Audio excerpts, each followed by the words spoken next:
Hello, cyclocross friends, and welcome to episode 153 of Cyclocross Radio. On today's show, we got Scot Herrmann back on the show. Scot Herrmann, the unofficial official voice of American cyclocross. He is here to talk to us about the season. He's here to uplift my spirits, which he's very good at doing, about the upcoming cyclocross season. So we are going to get to that in just a second, right after I tell you about Whoop, the Whoop band. I got mine on right now. I'm telling you, we're up. We recorded this episode in Breckenridge. We're here for the Breck Epic. Scott was racing. I was taking pictures. And this is the time where you really see what the Whoop strap can do, because everything that I usually do when I'm at sea level, when I'm in DC, is different here at 10,000 feet and above. So it looks at my recovery, it looks at heart rate variability. That's the big thing, HRV. And I know when that starts going down that I'm really not ready to go full effort. I want my HRV up. I want my resting heart rate down. I want that sleep up. And these are all things that I can monitor and I can analyze with the help of the Whoop strap. So here's what we got going on at Wide Angle Podium.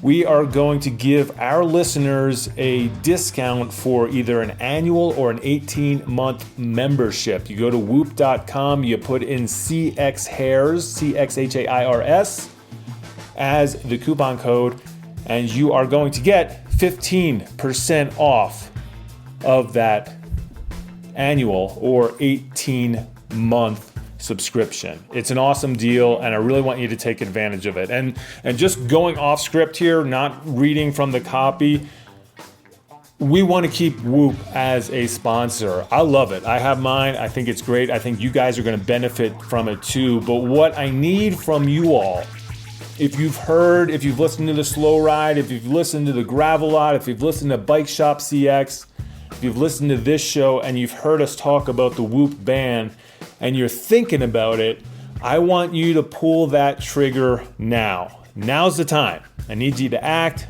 Go to whoop.com, put in that CXHairs coupon code. You're not going to be disappointed. It helps you, it helps us, and then we can continue doing what we do. And what we do is produce content like this over at the Wide Angle Podium Podcast Network. One of the cool things we have upcoming is that we're going to be at Trek CX Cup. You should go to trekcxcup.com, go register for those races, and then come visit us. Oh my goodness, it's coming up. It's like, 3-4 weeks away. We're already into cross season. We're going to be in Waterloo. We're going to be watching the best in the world. All of the hosts from your favorite Wide Angle Podium shows are going to be there, and we want you to be there too. So come join us in Waterloo for the Trek CX Cup and that Waterloo World Cup. And I think that's about it. Grimper Coffee. Go buy some coffee. Geez, I need some more coffee right now because I keep forgetting about Grimper Coffee, Grimper Brothers Coffee. I can't even get the name right. It doesn't matter. Full Schleck, Hello Cyclocross Friends, Espresso. Get onto the wideanglepodium.com site. Go over to the right-hand side on the sidebar. You'll see Grimper Brothers there. Click on it. Subscribe to their coffee, buy the Full Schleck, buy the Hello Cyclocross Friends. Everybody wins once again. It's going to affect your Whoop band. You'll see your heart rate just go up once you get that jolt of coffee in the morning. All right, that's about it. Cyclocross coming up soon. Go Cross. Get on over to Go Cross. And in Roanoke, Virginia, we want to see all of you out there at the races. That's going to be the first UCI race of the year. I'm going to be there covering it. I want to see you out there racing it. Okay, let's talk to Scot Herrmann about cyclocross. And let's do that right now. I'm actually going to tell you. I'm going to tell you that I've just hit record. And we're now recording. I know. Okay. But Scot Herrmann, how you doing? I'm doing great, Bill. How are you doing? I'm doing well. Where are we, Scott? Well, we're in building 3, floor 6, room something. I don't know where it is other than Breckenridge, Colorado. Yeah. And I'm here with the easy job. I'm just taking pictures. You're actually racing the Breck Epic. You know, racing might be a strong term. It's like I'm riding my bike fast and someone's timing it. How's that? Was this on your calendar before you got the job to work amateur road nationals? Did I get that right? Masters. You got it. Masters National Championship, Colorado Springs, Colorado. Which is what you did before coming out here. Yeah, no, this was on my calendar since last year. Okay. And it just so happens we were at an event, I don't know, a couple months ago, and Sean Brett from USA Cycling said, since you turned me down for Masters, and I said, tell me when that is again. And it turns out that Masters Road Nats finished on Sunday, and this started on Wednesday, and so I thought, why not live Bill Scheiken's life and just sort of bridge the two and hang out in Colorado for a few days. There's nothing wrong with that. I mean, I think that if you ask Julie, she has a little different take on what's wrong with that, but no, nothing wrong with that. So Heather, my wife, came with me. We went to mountain bike nationals together. Oh, right. And then I had never been to Winter Park. I'd never been to Breckenridge. We actually ended up staying in Keystone, which you all rode through yesterday. Rode right by it, right? Yeah. And like, I had never been to this area ever in my life, and now I'm back here like twice in 10 days, and I'm like, texting Heather, and I'm like, hey, you know that hike we did? I was just there again because taking pictures because the race went right through there. I just had no idea that we were gonna be right back here. So it's been it's hard to not be enamored by these beautiful kind of places, right? Yeah, no, it's great. I love it. I love being able to drive out there and just hike around and then take some pictures and get back into the vehicle and drive back to town at 10,000 and 12,000 feet. It's got to be a little different when you're pedaling a bike. It's a little different when you're not a pro, I'd say. It's a little bit different. I keep making the joke that I'm like, for a guy that's never been an endurance athlete and only can sort of handle my bike, they're interesting days for sure. They're long days. How are you dealing with the altitude? Well, not as bad because I came out and hung out in Colorado Springs for 5 days ahead of time. That really helped. When you come from Cincinnati's like 800 feet above sea level and come up here, I make the joke all the time, like you have the flu for the first 3 days. That's what you feel like, right? Yeah. But this year it hasn't been bad. We were doing these hikes when we were here a few weeks ago, and at like 10,000, 11,000, 12,000 feet. And I was like, awesome. This is my altitude training camp. And then I went back, and my ride when I got home was still awful, but I started at 180 feet and I climbed all the way up to 300 feet. Felt like you accomplished something. Oh yeah. No, it was a big day in DC. Today during the race, there were two big hike-a-bike sections, and like 45 minutes for one and maybe 20 plus minutes for the other. And the one fact I took away from it is I never went below 150 beats per minute. And I can't remember the last time I was walking and had 150 beats per minute heart rate. And the second one is you read these stories about like Mount Everest where they do these like, you take 10 steps and then you take 10 breaths and then you take, and I was employing some of that, 40 steps and then I'd stop and take 10 breaths. So when we were staying in Keystone, I was editing the mountain bike heat check video for nationals. Right. And I was recording the voiceover for it, and unlike how I'm talking to you now, I tried to get a little more excited about it to make it interesting. Yeah. And I had to stop.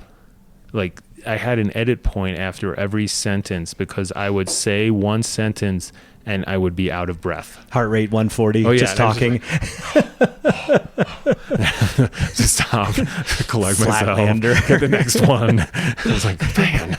Make jokes, and it played out again today. So I've done this race 3 times, and it played out again today where I heard these people behind me talking, and you find yourself after day 1 or day 2, the people in front of you and the people behind you are generally from your elevation. Yeah, right. Oh, yeah, exactly. It just self-selects. That's right. All the Coloradans are all up the trail somewhere. Right. All the Floridians are way behind us somewhere, but the Midwesterners are all hanging out together. I remember doing this ride in Virginia, Mountains of Misery or something. I don't know. It's near like Virginia Tech. Yeah. And there was this whole group from Florida that was up there for it. And like the first, 5 or 10 miles are just like pancake flat. Yeah. And they were just gone. I mean, like just like road runner. You just all because that's all they ride flat. They ride flat really well. And then at the first climb, they were just like, it took us all 15 minutes to catch back up with them, and they were just like in the rear view. These are a lot harder than our drawbridges we're used to training on. Exactly. So everybody's got their strength from where they come from. Yeah, no, we've had beautiful weather up here. Yeah. I mean, I know it rained on Sunday, but ever since then, it's mid 60s and sunny, and for all of you out there on the East Coast and the South, it's not 95 degrees here. It's pretty nice. Yeah, and it's not humid either. No. That's no humidity. That's the really nice thing. Yeah. Not too many bugs either. It's a good place. Yeah, it's nice. It's novel. You can wake up and you have to put a jacket on in the summer. Right. It's nice. I wore my puffy coat over to see you tonight. Oh, you're so Colorado. I'm so happy to have it. So I make the joke. I say, when you move to Colorado, the welcoming squad knocks on your door and hands you your puffy coat. Yeah. Get used to it. You're going to need it at some point today. I know it's summer. You're going to need it. Yeah. So Scott, even though we're here and it's mountain biking season, that is quickly coming to an end. Although it's what I've learned more in the time that I've started to cover a lot more mountain biking is that it's just not as vocal, and I think because like road and cyclocross really come from the same tribe. That's true. So the tension between the end of road season and the beginning of cyclocross season, is every year. Cyclocross is actually coming because all the roadies are complaining about that it starts too early and that it's conflicting with road races, and the reason road races aren't getting people is because everybody's worried about cross. I don't know if I buy into that, but I hear what you're saying. What is it? World Championships is when road season ends, right? Isn't that what the common held belief is? Supposedly, but then I think isn't like Japan Cup and that kind of stuff is after that. So it just keeps going pretty much year round. But even locally. But my point being is that I've learned that the same thing exists between mountain biking and cyclocross too. The biggest conflict, personally, and I think for a lot of people as well, is that we have this great opportunity this year in world-class mountain biking where you have world championships in Mount St. Anne. That's right. Which is something we could all go to in the U.S. 100%. Week later, we have a race in snowshoe. That's right. Which we could all go to. It's the first day of C1, C2 racing and cyclocross, right? No. Same weekend? No. Mount St. Anne is. World Championship is. Oh, okay. Both of those are conflicts. Otherwise, Go Cross. Oh, Go Cross, right. Roanoke, which is the first C2 race. 100% right. I was thinking of the next weekend. Yeah. Well, I mean, right. It's one of the, 33% of the C1 season will take place the next. I think I told you I'm announcing a bike race during the snowshoe, and we did planes, trains, and automobiles. Could I get from Alma, Michigan down to snowshoe? And the answer is I can't do both of those things. That's very upsetting because that kind of talent in America is something I'd love to see. I mean, and I'm here with Cliff Pro Team, and that would have been one of my obligations as well to do that race in snowshoe, and also probably Worlds. So we don't even have fear of missing out at this point. It's just missing out. Yeah, we're just missing. Be able to watch it on TV. I guess so. Thank goodness for Red Bull TV. There you go. But the point being is that we are very, very close to cyclocross season. It is literally around the corner, 2 weeks away. Yeah, I agree. It's coming right up, isn't it? Yeah. I'm excited. I can't wait. It's going to be a great year. I'm excited too. I say that all the time, but I'm serious. It's another great year. Every year, you see new faces come and old faces go, and we always watch those first couple races to see who's doing what they what kind of off season did they have? Are they firing on all cylinders? Those kind of things. And that's why I needed you here today to talk to you. So it was good that you came out to Colorado just so we could have this discussion. This in-person discussion, because I would say, I will admit recently, and if you've listened to episodes of the show, I think that I've kind of doom and gloomed cyclocross a little bit, and just the... Is it doom and gloom, or is it more like surfacing things that need to be talked about? I hope that's what it is. That's the way I take it. Is. These are the things that we need to talk about. And that's it. I mean, we don't want this to go away, but I'm going to open this... Sierra vase because we are in the housing of the Cliff Pro Team that is sponsored by Sierra Nevada. So we are You just did like a wide angle podium gravel lot podcast opening of the beer on the microphone thing. Yeah, I'm just trying to learn from those guys. There you go. That's true, but it's, I'm glad that we're able to do this. It's great that I'm 2 stages into the 3 stage of the Breck Epic that I'm doing. Yeah. And I love how that works. I don't want to jump back and forth, but I'm going to do it anyway. How they have, you could do the whole 6 days. That's what this year being a UCI stage race, which is really cool. So all of the, elites and pros are doing 6 days, and then we had this whole group who came in and did days 3. 1, 2, and 3. Right. Yep. And then your group comes in and they're doing 4, 5, and 6. So I've done them both. 3 separate events. That's right. I've done the first 3 and the second 3, and I don't have a love affair with Mount Guyot, and so I do the second 3. That makes complete sense. You were riding through snow though.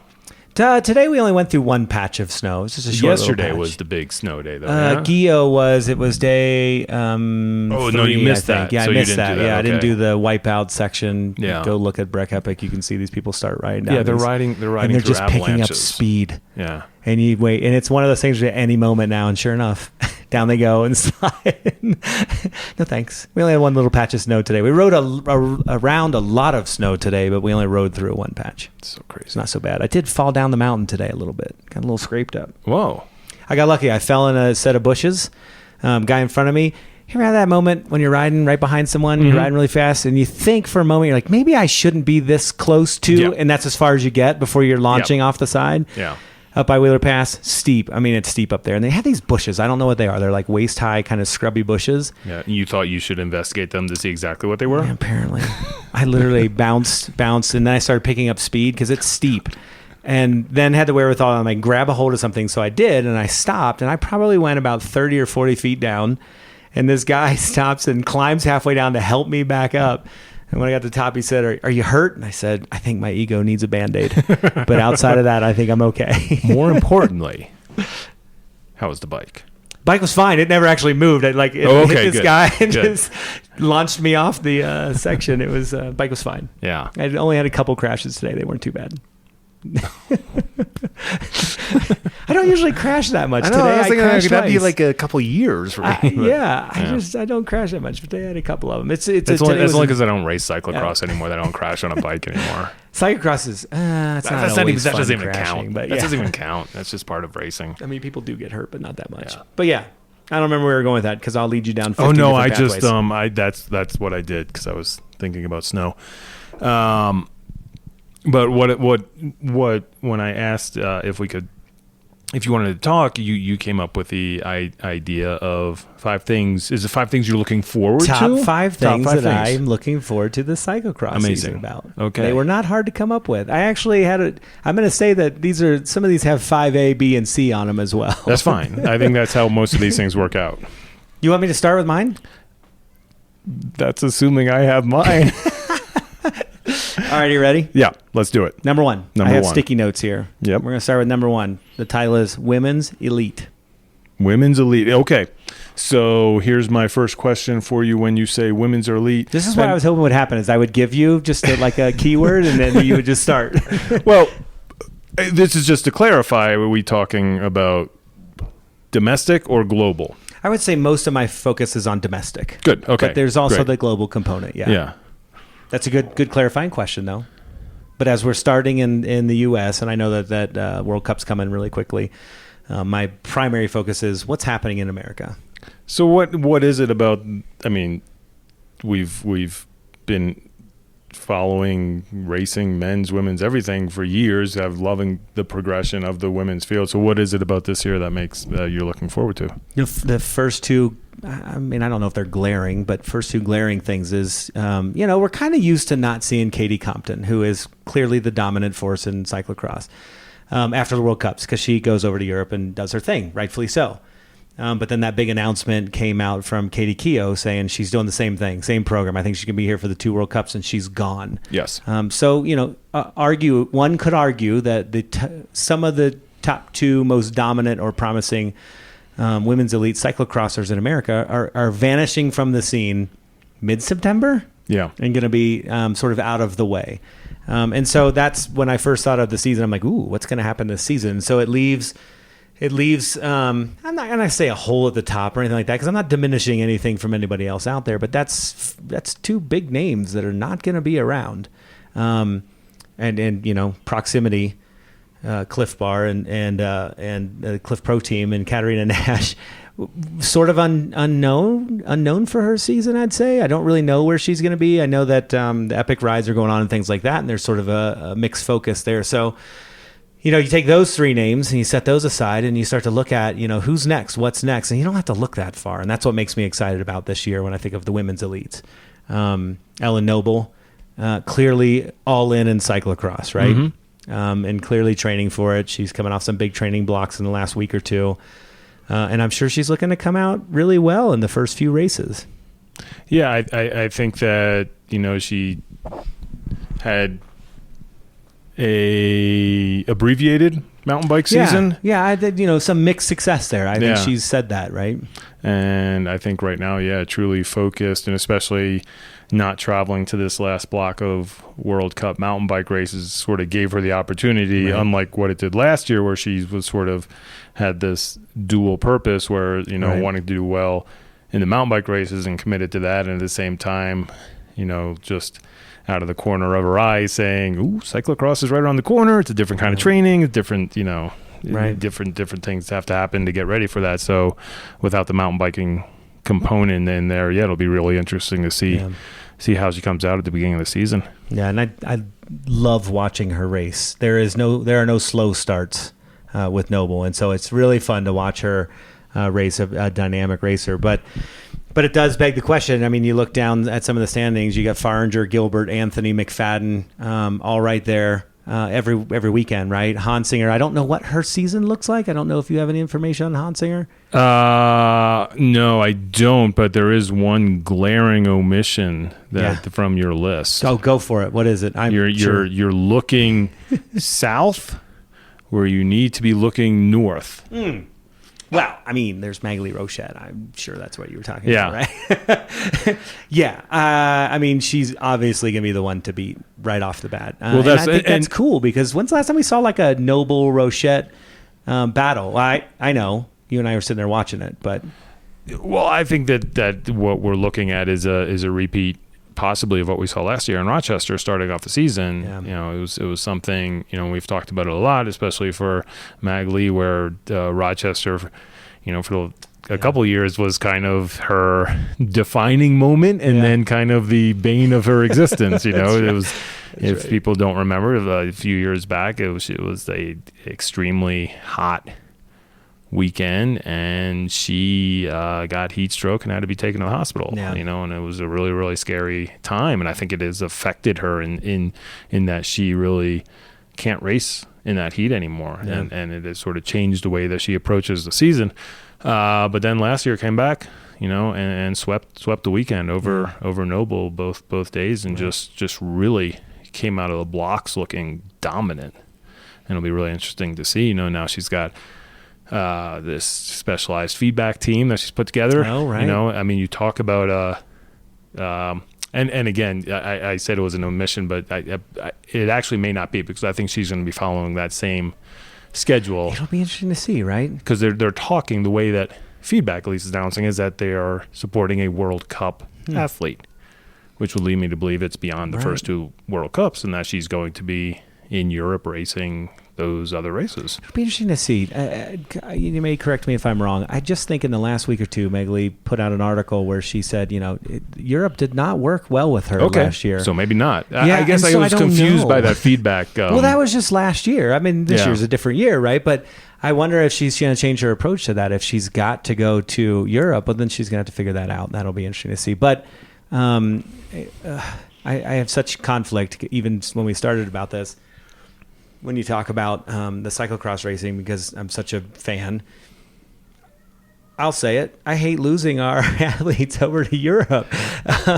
But I understand it at the same time. But when I'm watching, and I love to watch the, racing in America, it's not upsetting. I don't know the right word for it, but it's mixed emotions about it. I think that, and I think most people do, and it's okay. And it's kind of what I was talking with Powers about a little on the last episode. And it's, what is the best opportunity, especially for our up and coming talent, the younger racers, the ones who are U23s? Is it coming out and basically beating up on on the elite field in the US, right? Or is it going to Europe and figuring out how to progress in the best races in the world?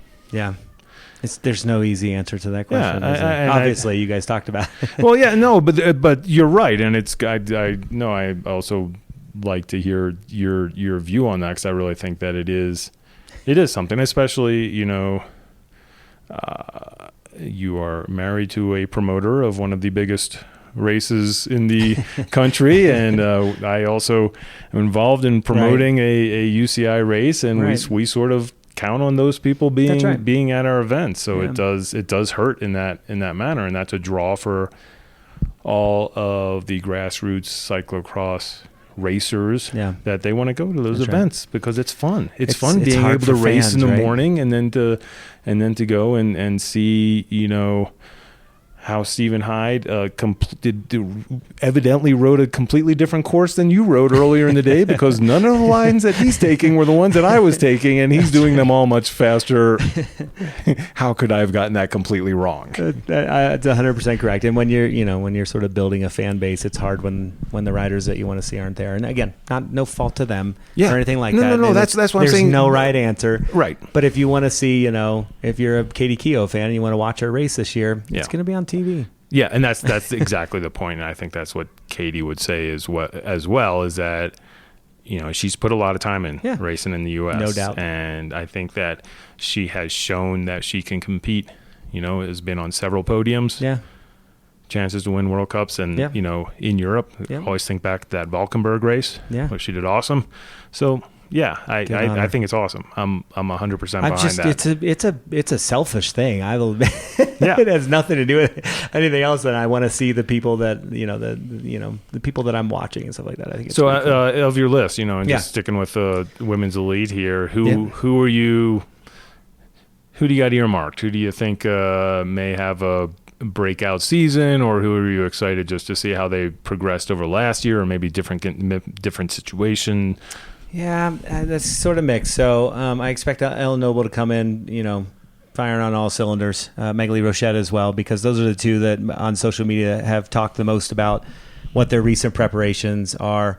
Faringer is always out there training and things like that. And, this is her primary living that she does. So she's got to go in every race. And if you watched anything last year, you'd know she had a really great year last year. She finished from a standings third overall in the country. So if she's still on that upswing, then she's going to be standing on that podium a lot, I think, this year. And I'm really interested to see that. Gilbert obviously went out on a high note, medaling at the Nationals. So that silver medal was just a great race. Just moved to Colorado, so she should have better blood. I don't know. Exactly. That's right? Exactly right. But when you say breakout things like that, I hope that, and I don't know what her plans is, but Hansinger is obviously a future superstar, if not a current superstar.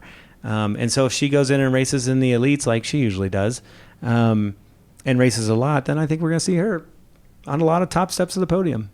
Yeah, I think that between Hansinger, we saw a little bit of it, especially, I look back at Ruts and Guts last year, where Hansinger and Katie Klaus, were two of these young guns on that women's elite side who were battling each other at the front. And I think that may be a budding rivalry that we're going to see, hopefully for years to come between those two, because they definitely are two of the best that we have up and coming, if not already for the women's elite field in the U.S. Right. And then I wrote in my notes, when you talk about up and coming, I wrote one name down. It was a name that I was not on my radar. You and I sitting at national championships, we were sitting there and Pete Weber came by and he said, "I got a name for you, Maddie Monroe. Just remember that name." And I remember the time I'm like, yeah. And he was right. I mean, she's a superstar. So her racing age is 18 years old. She's out of Boulder, Colorado. Do you remember? Did she win a mountain bike race this year? She was up there at nationals. It's all a blur now, but I know that I heard her name. And maybe even one. Somebody's going to be upset. Yep. She may have even gone over to Europe this year and raced mountain bikes and finished very well. I think she did go to one of the... Could have won something. I don't know. She did really well. Yeah. But either way, it just wasn't a name that was on my radar. Her full name's Madigan Monroe, but I think she goes by Maddie Monroe. And he said, watch out for her. And he was right. I'm like, this is a young superstar. I know she races mountain bikes. I'm assuming she's going to do full cross season this year. And if she shows up in the U23s or in the elites, it's going to be amazing. And I'm excited to watch it. I love those young talents that come out so seemingly out of nowhere, which I'm sure she's not. But so eyes are on her to see what she does this year. Yeah, other names, not necessarily juniors coming up, and names that we saw last year that I think had breakout years for us in the cyclocross world, who I think may have had success in other disciplines. Sarah Sturm is one. Oh yeah, who's just hey, what a fabulous person. Oh yeah, and just up for anything. I mean, Belgian waffle ride. Yeah, did she win that? Right? Yeah, she got second in Leadville. Yeah, right. And hopefully she'll continue. She loved. I know. Just talking to her, just loved racing cyclocross. And it was so funny because she was on the podium in Rochester, and I think that was the first UCI race she did. Didn't know anything about the rules, didn't know anything how it worked, just went out there and just pedaled her bike and just was crushing people. So it's hopefully she'll be back. But is she's our single speed national champion, I think. Sarah Sturm is, right? Yeah, started as a mountain biker. It's probably still is, but yeah, right. just amazing. Along those same lines, I think Raylan Nuss, was a name that we hadn't seen before. I was looking, and she was like next on my list. Yeah, Raylan Nuss is somebody that's sort of up and coming. So it'd be really good to see sort of her second year in the spotlight. Right. That we're talking about her a lot. Another name, another Canadian, Jen Jackson, when she shows up in races. Whew. The before Pan Am's last year. Did some research on her, and there were so many things that I didn't know. Like, she's one of these crossover athletes from cross-country skiing, and is like a multi-time national champion or something in that discipline. Yeah. And then you're like, okay, so she comes over and crushes. But I think she's had a fairly decent mountain bike season this year as well, sure. Right? Yeah, she's up there as well. Talking about crossover athletes, another one who, we first started talking about last year, who came and she was, I think where we first met her was she came up to us thinking we were UCI officials, which of course we weren't. That was of course if she had been anywhere in the cyclocross world, she would know the enormous mistake she was making. Did we make some stuff up? We pointed her in the right direction. Oh, well, actually, I think we gave her the answer, and they were like, we should probably confirm this. But she showed up at nationals, and it was that cold and rainy day, and she had on a thermal skin suit. It was Ellen Noble's old Rafa, and she was, it was, so it was a sponsored UCI team, and she correctly so wanted to know if she was able to wear that during the race, even though that wasn't her team, right? Which she was, but she's a triathlete. Who are we talking about again? Cassie Hickey. Oh, yeah. Okay. I never gave the name. I remembered everything. I never gave the game. Thank you. We're going to go through all this, and I'm never going to say the name. I'm going to blame it on the altitude. Cassie Hickey's another name that I think we heard for the first time last year in cyclocross. Obviously, she's extremely successful in tri. So hopefully she'll be out there. I know she went to like cross camp up in Montana. Yeah, right. So that's right. So hopefully she'll be out there racing, and I think she'll have a big season. That's awesome. Can't wait to see it. Yeah. Should we move Sammy on? Reynolds. I'm just going to throw that out there. She did really well at collegiate road mats. And again, do we call it a crossover? I mean, she's in Europe. Isn't she in Europe or going to Europe now? I mean, I know they had some. I just was flipping through Instagram, saw USA Cycling, some team announcement that she's on. I believe. I don't know for what. Nice. Well, I'm not sure. Yeah. But definitely having a good road season as well. Yeah, right. She's fast. So that's my number one, women's elites. That's why I'm excited. Pulling off the Post-it note. You ready to go number 2? Let's go to number 2. Are you ready for this? Always. It ends with a question mark, so this is not a statement. Okay. The year of Curtis White. Love it. Right? Love it. Dude's been on fire, fully in on cyclocross training. I believe this is his first year where he's not balancing college. Yes. As well. Yes. So full-time athlete, full-time in on cyclocross. And we know that he's very fast. So if you take some of those things out that, occupy your time, like studying for exams, I'm going to botch his major. Classical studies. I think that's it. Well done. Well, it's Julie's major as well. Julie's dad calls that. No, I'm not. Well, Julie's dad said that major is, would you like fries with that? Which is not true. It's like they're the smartest people in college, classical studies. So I talked to him a little bit. I'm like, dude, those are some really hard classes. He's like, I know. Tell me about it. They're really difficult. But classical studies, I think that's what it is. But he doesn't have that this year. So I'm going to leave that as a question. The year of Curtis White. What do you think? I think that is a great question. And, we look at... You look at the lineage of the top tier of men's cyclocross going back to Tim Johnson and that whole Jonathan Page, and then kind of a step down, generational wise, you had Powers in there, who was always frustrated, so many years not winning a national championship, always kind of second banana on that Cannondale team until like going out on his own, then breaking through 4 national championships, just dominant rider in the U.S. for a while. And then who pushes him out?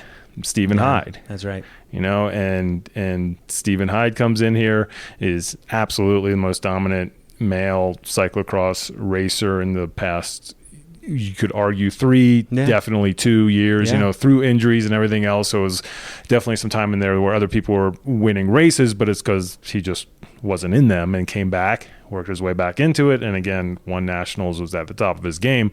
But the guy that was pushing him, especially late in the season, and looked just like the strongest. And when Steven wasn't there, and that's why this is a great question, because we didn't have that comparison last season. That's true. Because Hyde was out for a lot of it, but the most dominant racer without him there is your question mark. It's Curtis White.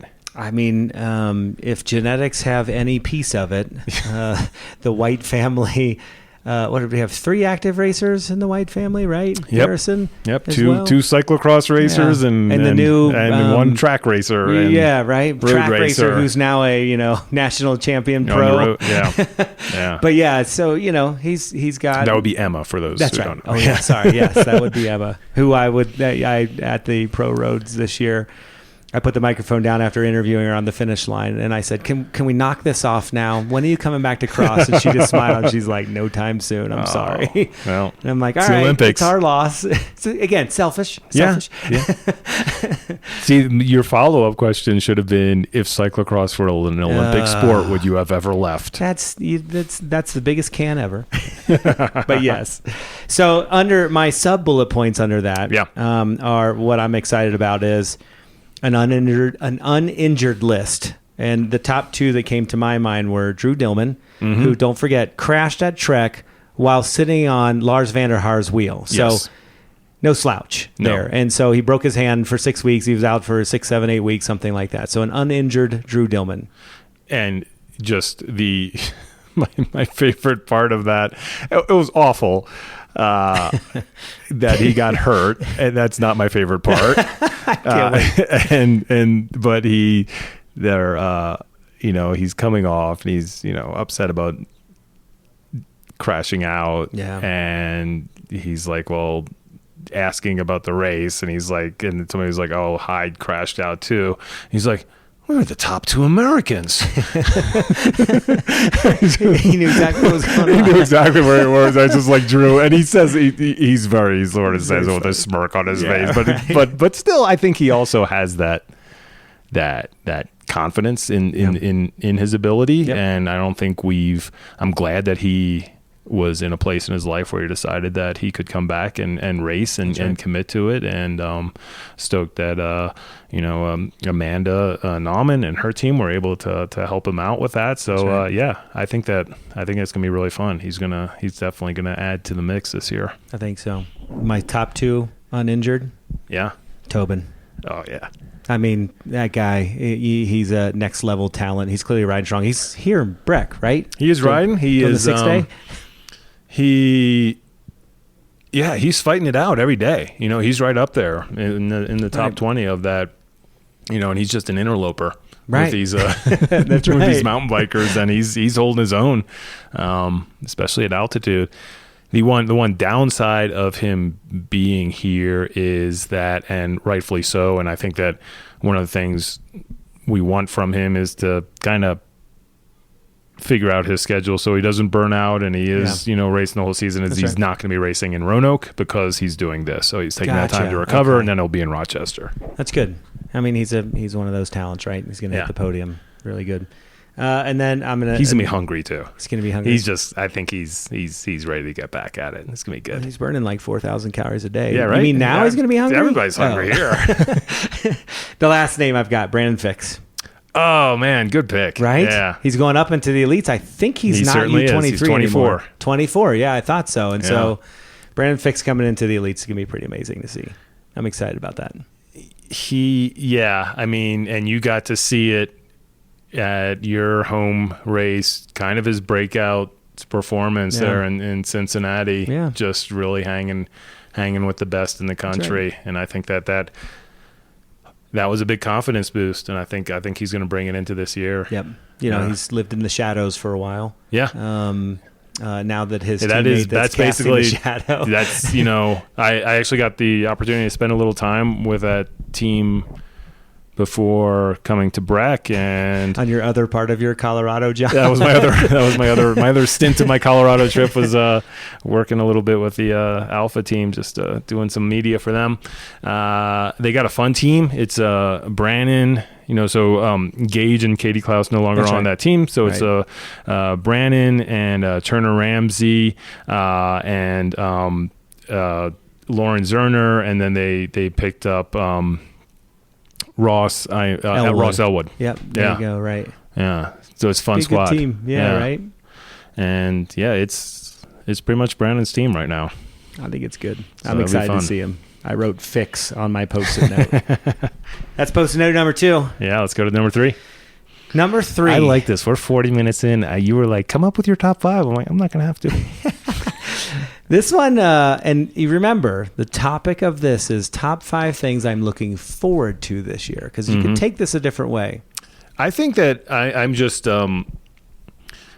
the one thing, I don't know if you actually learn this in law school, but the one thing that everybody seems to be able to do is read upside down once you get out of law school, because you're always sitting over here doing things. Post-it notes. So are you reading my Post-it notes? I just a little tint. And all I'm saying is that it may be your gut reaction to these. It may be the one thing. Let's hear it. All right, this is something I'm actually looking forward to this year. My Post-it note says I'll summarize this way, less UCI overlap on the calendar, seemingly, is what I wrote on there. And I'm excited about that this year. I am too. You've talked about it a lot on your podcast. I think the old adage was all the Sprinter vans going in one direction, things like that. And it's been 5 years of, in my head, and it's debatable, but this is in my head, it's of insanity of trying to figure out who's going where, why they're going there, what their intentions are. And it's a mix of the term that I hate, chasing points, and trying to figure out who's going to what race. Because if Compton's going to this race, well, I know I'm not winning, so I'm going to this other race. And when I look down the calendar of events, there are some overlaps, but there's not that many. Feels like a lot less than in the past. There, not too long ago, we had a few weekends with 3 UCI races on the same weekend. Do you remember what they were? I don't remember what they were. I want to say Major Taylor was. Oh yeah, because that was in Indy. And there was always one on the East Coast the same weekend. And then maybe like Sacramento or something. I don't know. Yeah. And because I thought it was almost us. And it was when there was that other Ohio race. Oh, yeah. The races by the lake. Yeah. But that was just the 2 of us. But I felt like right around there, they had lumped them. And they weren't too far. It was just, It just seemed It was insanity crazy. from a, it goes back to what we say before. If you want to go watch, much less race, you want to go watch, you just don't even know where to go because they're all over the place.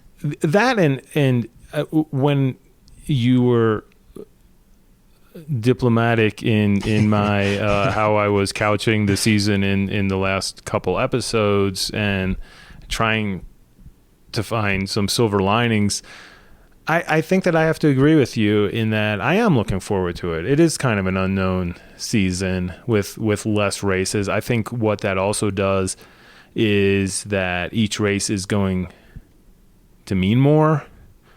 I think that we're going to get some really hot competitive races. I think it's still front loaded.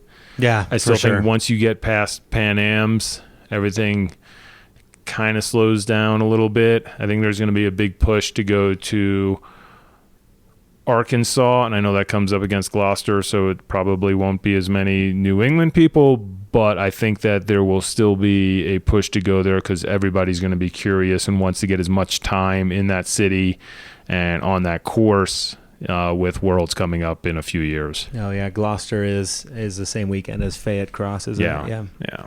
Yeah, you're right. It is front loaded, but at the same time, like I said, it seems seemingly so. There's a lot less overlap. And the thing, and if you look at it, and if we go back to when cyclocross really truly wasn't that long of a season in the U.S., starting with Go-Cross and going from Go-Cross to Rochester to Jingle to Iowa to Charm. You're doing really well. DCCX. How do you remember all these things? Cincy. Well, that's the most important one. Let's just and then honest. Pan Am's. That's like 8 or 9 weeks. It's not that long. You're right. That's a great season right there. It is true. And this is not to I love all those other races that come after that. But that's, you get to that point. That is a pretty strong run that I think that we can get a lot of people going to all of those events. I think you're right. And November's, I'm looking at pretty stacked, at least what I pulled off the UCI calendar. Really rad festival. That's the weekend before Pan Am's. It looks like Northampton International might be the same weekend as Pan Am's. I think that happened last year. Really unfortunate. Too, but yeah. Well, it hasn't happened, but it was, I think, on the same as Canadian Nationals. Oh, that's right. And this year with it on Pan Am, so, right. Where it hits home the hardest is at Northampton's Adam Meyerson's that's right race. He's a reigning Pan Am champ that he can't go back and defend that. That's right. And then Major Taylor Supercross is the same day. We still have North Carolina Grand Prix. I always think that that's the smartest move ever to put that like late November because you're moving south and it's not as cold. Sure, but seemingly what happened last year? It's like a foot of snow or something. Yeah, Ruts and Guts was beautiful. And North Carolina it did get snowed out, I think, the second day. Yeah, it was like a foot of snow. Well, they were cross-country skiing on the course. And then Ruts and Guts, working us into December, right? Resolution Cross Cup, so you're moving further south. NBX is still on the counter, so I'm assuming that's all good in Warwick, yep. And then we go right into national championships where we fly across the country. Yeah, and I think somebody mentioned it too, the thing with Tacoma logistically makes it that's a even more of a challenge for, I think Resolution is that last race before December Nationals. 8th, yeah, that's a tough one. Yeah, because if it's a tough one for bigger teams. It's fine. It's fine if you're an individual and you can just fly with a bike, but if you have to drive from it's doable. Dallas you got to 3 Tacoma, or 4 days to get over there. Yeah. A little coffee, good to go.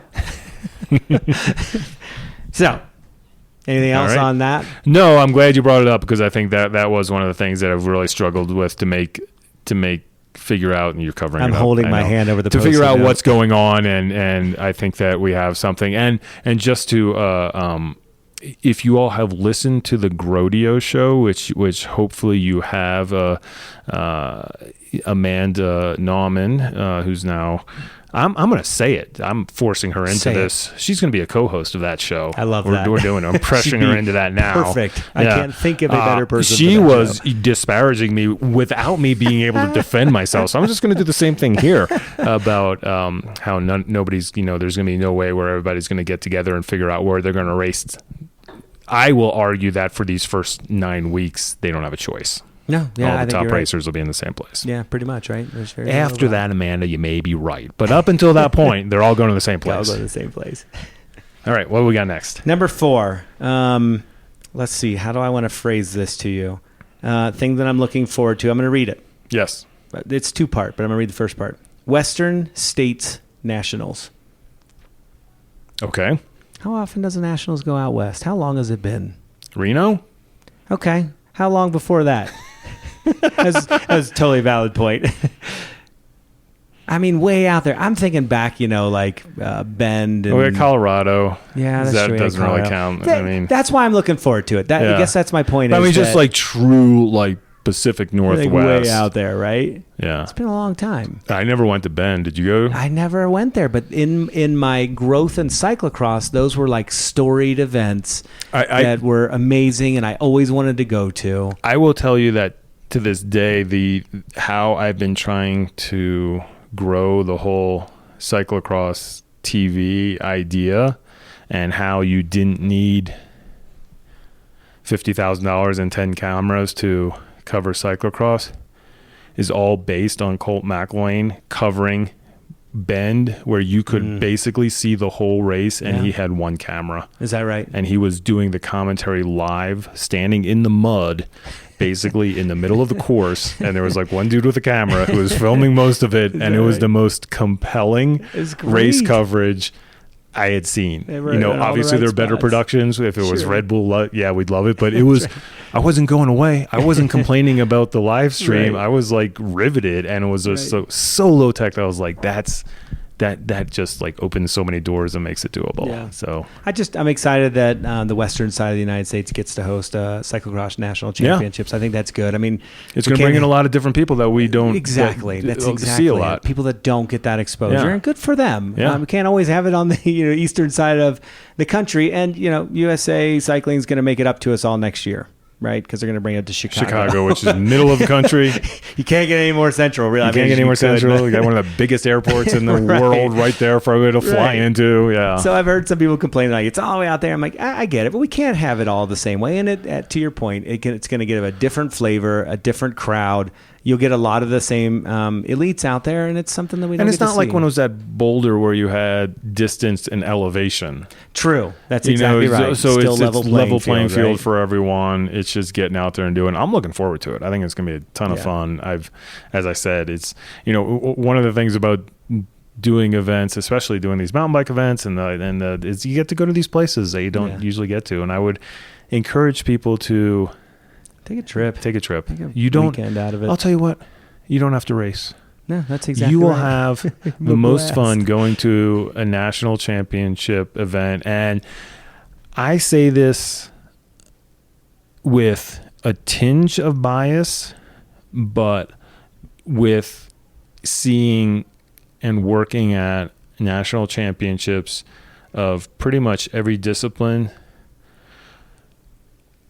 nothing touches cyclocross. Nothing even comes close. I will not disparage. I have not worked mountain bike national championships, but I've worked I think all the other ones. I love mountain bike national and people come up to me championships. and say, just doesn't have the same thing. Cyclocross is awesome. I'm like, well, it goes back to that thing. We're in a park. Yeah. There's probably adult beverages, and there's drink and food. It's on not even site. that. It's just the nature of the racing allows for the spectators to be engaged. I agree 100%. Mountain bike this year, if everything could be like the short track. Yeah, right. That reminded Which me. is really just and it's cyclocross, like Heather, right? my wife was out there and she was like, "This is like cyclocross." That's right. And I'm like, "Yeah, it's pretty true. much identical. They're just Right. on fatter tires and flat bars." That's but right. it is a cyclocross race. And the great thing, not going off a tangent, but the thing that I wish. Not I wish, but other sports could look at for short track, and I think why they brought it in at the highest level for the World Cups. It's fun, it's exciting, it's dynamic, and most importantly, it's 25 minutes long. That's right. And it's captures done. our attention span. Doesn't It's it? done. It's 20 minutes and 3 laps, and you are done. I will be the first to admit that, clearly I race mountain bikes and have for years, that I don't think I've ever watched a mountain bike World Cup, partially because they weren't on Red Bull Brown and Brown, but the short track hooked me, and it led into me watching the full XC stuff on Sundays as well. And you get to because know, I'm like, oh, it was that good. I'm going to watch the rest of it. and you get to know the racers. And I think for all of us cyclocross fans, it's another thing that Matthew Vanderpoel, they can't write him a check big enough, because I think he brought a lot of people like you. I think you're right. Into the sport, and then they finally were like, "Hey, this is kind of cool. That's right. I came here for the cyclocross guy. I'm staying for the mountain bikers." That's right. It's good racing out there. My sub piece under that Western States National was I wrote, how about those 2 World Cup rounds, USA, great crossing. We have 2 World Cups in America, back to back, within I don't know how long of a drive it is, 3 hours, 4 hours? Yeah, it's like that. Something like Traffic's that. not bad. Pretty good. And then, getting the announcement that World Champs is coming back as well. Yeah. It's pretty good. Yeah. I'm pretty pumped about the cyclocross scene. I have a feeling, and this is without any knowledge, this is just a guess, that Fayetteville, this is not a one-off for them. Yeah, I mean, they want to do big a things hub down there, right? Yeah, and they have the Oz Cross. I'll bet that they are going. I mean, if you have a world championship, I figure you probably have the infrastructure and venue to have a national championship. Right. Who knows? I mean, the UCI is hell bent on having 20 World Cup cyclocross races. Right.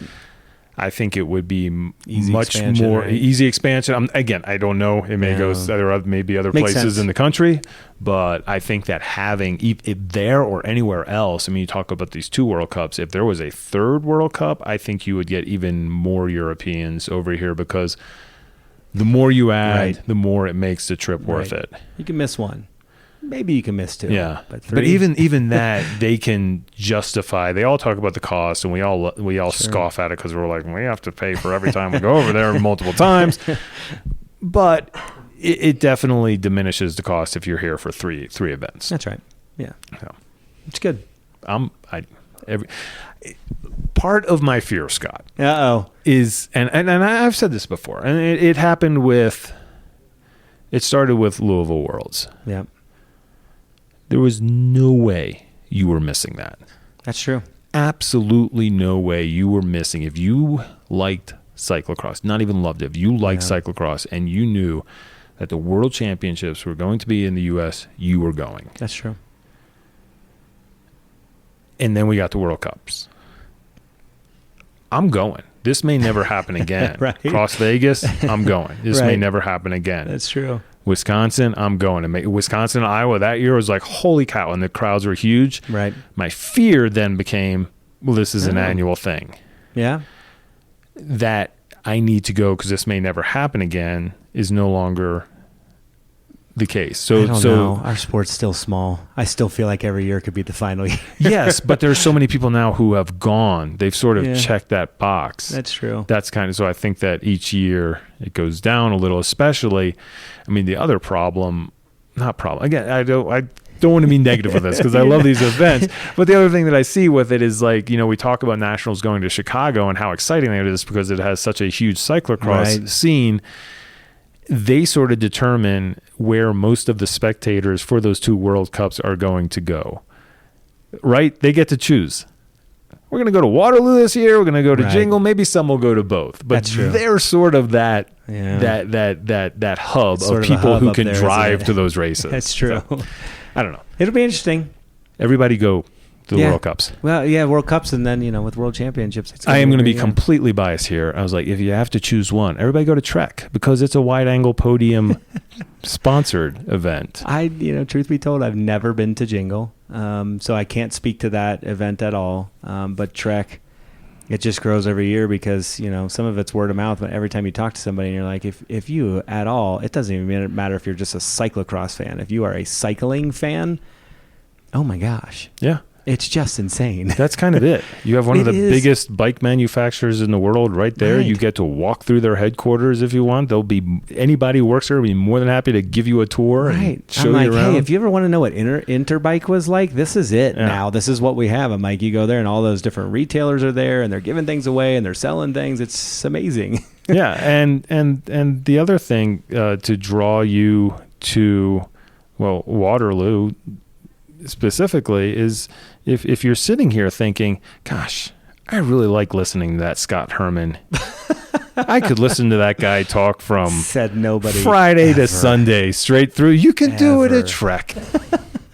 But I think I'll even be there Thursday night for the somebody made fun of me. They're like, are you announcing the course inspection? I'm like, hey, we're just having a great time here. So yeah, we'll be up there at track. And again, for cyclocross fans, Wide Angle Podium, when you say Wide Angle Podium is going to be there, what do you mean by that? We are an official sponsor. We are the first podcast network ever to sponsor a World Cup cyclocross event. I understand you at home may be saying, you're really splitting some hairs there with that first time ever, but I don't care. So are you guys going to have, are there going to be a bunch of you on site? We will have hosts from most of the shows there. We'll have tent space. Really? We'll have a little area that we will be able to record in. So you're going to be doing podcasts right on site? Yeah, podcast right on site. That's so cool. We're going to be jointly heckling the announcers. Ah, jeez. I need to make a phone call and be like, hey, you know that tent? Could you put that really far away, please? I want to be right across from you. That'd be awesome. Yeah, so that'll be fun. I don't even know how we got on that topic. Hey there, cyclocross friends. I just want to jump into the middle of this episode really quickly. But before we do that, I want to tell you about CX is Boss. Sponsor of the show, friends of ours. They have some great deals for you if you use the code RADIO, RADIO, radio at checkout, cxisboss.com. And here's what that will get you. It will get you 10% off of all tires plus a set of free bar tape. So use radio at checkout at cxisboss.com. You get 10% off of all tires. You get free bar tape.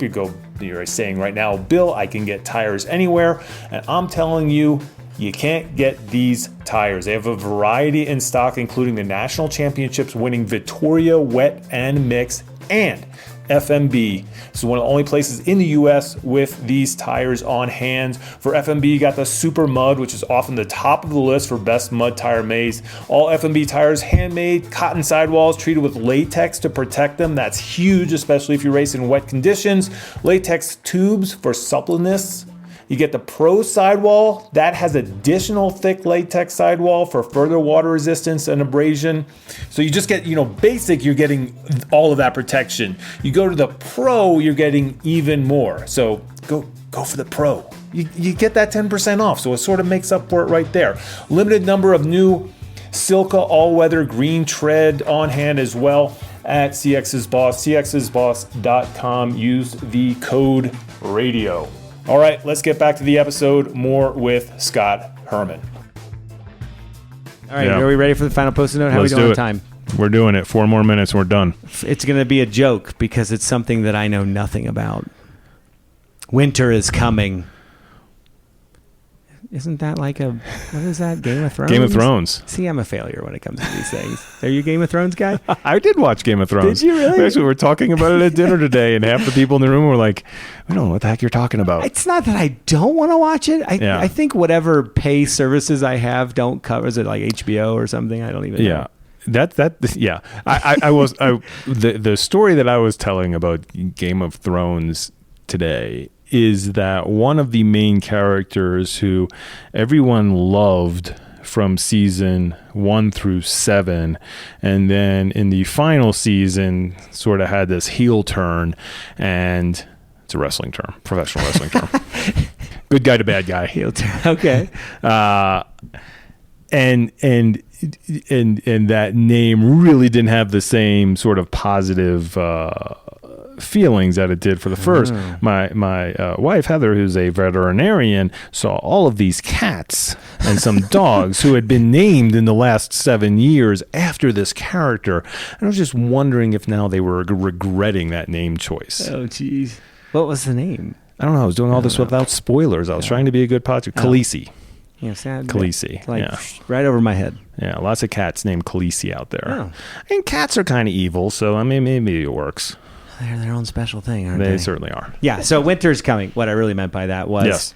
Thank God, it's been a long, hot summer. I'm going to say I don't know where your listener base is. I mean, the snow is just melted Holy out here in moly. Colorado. These people are saying how Colorado. long the winter was. If you live above 9,000 feet, then stop listening. But below that, most of America, it's been hot and hazy and humid.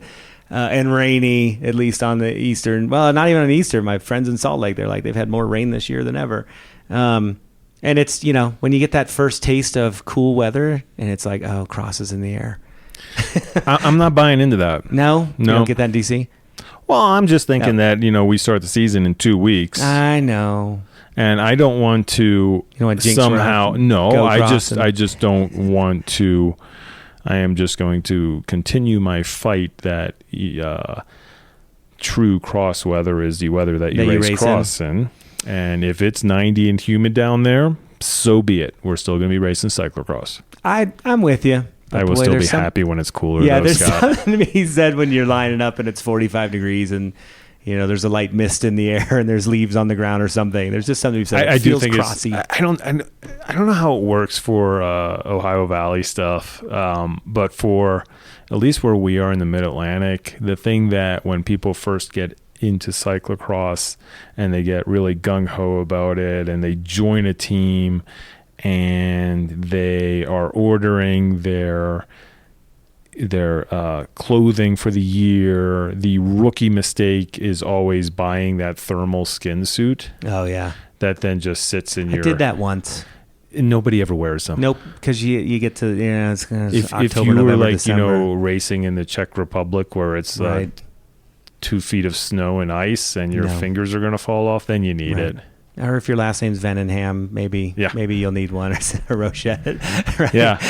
Or I Maybe. guess going back to those, what was it? Was it the USGP, like the last year of the USGP in Bend where everybody was getting frostbite? Yeah. Can't feel their fingers. Yeah. Yeah. I don't know. I guess we see that, but Yeah. you're right. I gave that up a while ago. I guess my point being, we predominantly race in moderate weather. That's right. Really nice fall weather. That's right. That's kind of the appeal of the sport. That's why you can bring Right. So bring should your I change family this to, out there. What about fall is coming? How's Fall that? is coming. I think that's catchy. All right. I came up with winter's coming because I thought it'd be funny with Yeah. the thing that I don't know anything about. Yeah. That was it. That was a good joke for 2015. Is that an old joke? What? Is that how old Game of Thrones is? Yeah, it was like 8 years. Seriously? Yeah. Again, no idea. It's not that I don't like it. I'm just a loser when it comes to these things.